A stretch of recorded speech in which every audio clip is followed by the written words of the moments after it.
গোলা বারুদ কামান আর যেন কেউ করে না রক্ত গঙ্গা স্নান, যুক্তি তর্কে জ্ঞান বিজ্ঞানে করব সমাধান। এখন আমি ব্যর্থ হয়ে গেলাম, কেউ পাগলের কথা কানে নিল না, যুক্তি তর্কে বসলো না, গায়ের জোর দেখায় একটা উলট পালট হয়ে গেছে। আর যেন দেশে গায়ের জোরি না হয়। আমরা সবাই সহনশীল হব, সহনশীল হয়ে এক ভাইয়ের ভুল আর এক ভাই ধরে দেব।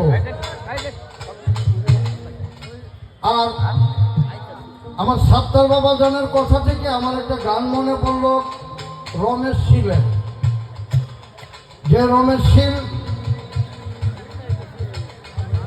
মরার আগে একটা গান লিখছিল, আমি মনে পুরাইস না তোরা প্রাণ সইগ, আমি বন্ধের প্রেমাগুনে পোড়া। উনি যখন ইন্তেকাল করেছে, ওনার হিন্দু ধর্মের জাত গোষ্ঠীর ভাইয়েরা কয় চিতাই পোড়া দেবে। আর বাবা আহমদুল্লাহর ভক্তরা বলে উনি আমাদের গুরু ভাই, আমরা কবর দেব।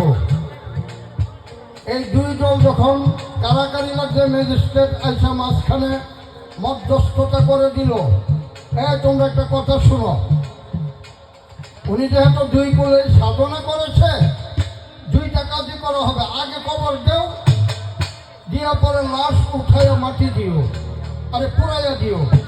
কিন্তু পুরা ছাইকে তো আর লাশ বানিয়ে কবরে দেওয়া যাবে না, আগে ওনাকে কবরে দেওয়া হোক। কথাটা হিন্দু ভাইরা মাইনা নিছে, ঠিক আছে। এখন ওনাকে যখন দাফন করছে, দাফন করে মুসলমান রীতি অনুযায়ী 40 কদম দূরে গেছে, আর এমনি তারা সফল হইয়া কবর খোঁজা আরম্ভ করছে। খুঁজটা দেখে কবরে লাশ নাই, আছে দুইটা গোলাপ ফুল। কেমন সাধনা করো যেন তোমার দেহটারা আগুনের সাথে আগুনকে মিশিয়ে দিতে পারো, পানিকে পানির সাথে মিশিয়ে দিতে পারো, মাটিকে মাটির সাথে মিশিয়ে দিতে পারো। থাকবে শুধু পৃথিবীতে তোমার নাম, নাম ব্যতীত যেন আর কোনো বর্ণনা পাওয়া যায়। তাই এই প্রসঙ্গে গান